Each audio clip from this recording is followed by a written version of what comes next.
नमस्कार. सर्वात आधी आपल्या सर्वांचं आपल्या चॅनलवर स्वागत आहे.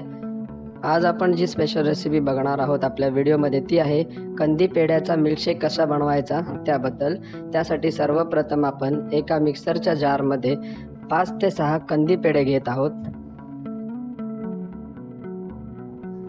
त्यामध्ये आपण 1 चमचा साखर घेत आहोत. त्यानंतर यामध्ये आपण 5 ते 6 बर्फाचे तुकडे घालून घेत आहोत. त्यानंतर 1 ग्लास थंड दूध घालत आहोत.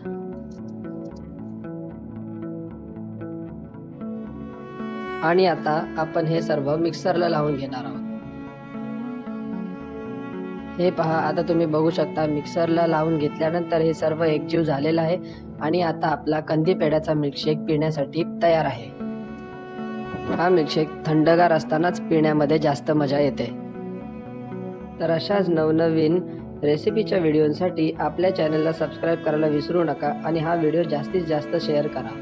मी तुम्हाला आपल्या पुढील नवीन व्हिडिओमध्ये भेटतो. तोपर्यंत धन्यवाद.